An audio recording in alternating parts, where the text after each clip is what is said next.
Excited na nagbalik eskwela ang ilang estudyante ngayong umaga matapos ang sunod-sunod na class suspensions.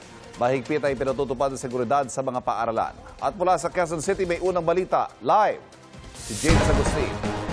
James, good morning. Ivan, good morning. Excited nga yung mga estudyante na nakausap natin dito sa Quezon City sa kanilang pagbabalik eskwela ngayong umaga. Ilang araw din kasi silang nasa bahay lang dahil doon sa mga class suspensions dahil sa ulang dulot ng hanging habagat at mga holiday.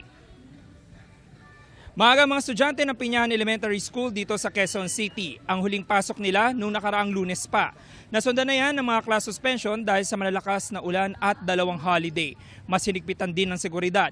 Iniinspeksyon ng mga bag ng mga estudyante gamit ang handheld metal detector. May mga pulis din ng QCPD Station 10 na tumutulong sa pagbibigay seguridad. Sabi ng mga magulang na amin nakausap, mas gusto nilang nasa eskwela ng kanilang mga anak dahil natututukan ng mga guro ang kanilang pag-aaral. Sana rin daw ay mas agahan ng LGU ang pag-aanunsyo ng class suspension kapag maulan dahil may mga pagkakataon na nababasa ang mga bata pa uwi. Mas gusto namin sa school sila kahit paano natutukan sila. Yung ginagawa ng asawa ko po, yung libro po, binibigay sa kanila para magbasa na lang po sila. Magsulat. Tapos lahat po ng activity na binibigay ng teacher, pinapagawa po ng asawa ko. Kaso nga, hindi po sila masyadong natutukan. Sa school po. Kasi doon po sa bahay, boring po, wala po akong ginagawa. Sa school po, madami po akong kausap tsaka kasama. Mas maaga po sana. Kasi lagi silang basa pag umuwi. Late na po yung suspension. Kaya late na rin po nasusundo. Mas maganda po sa school kasi mas maganda po makikita yung mga friends niyo po at makakasocialize po kayo sa mga mga kabar. Friends. Mas maraming matututunan sa school. Opo, especially naman po sa math tsaka AP po.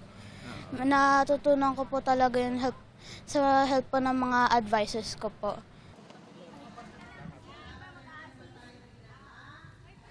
Samantala, Ivan, tumutulong din sa pagbibigay seguridad yung mga miyembro ng SPTA o yung Schools Parents Teachers Association at meron din sila na inisyu sa kanila na handheld metal detector dahil hindi rin naman kaya ito ng isa lamang na security guard. At katatapos lamang po ng flag raising ceremony dito ng mga estudyante at magsisimula na yung kanilang morning shift mula alas 6 ng umaga hanggang mamayang 12:15 PM. At meron pa pong afternoon shift para naman doon sa ibang batch ng mga estudyante. At yung Manilitas mula po dito sa Quezon City, James Agustin, GMA News.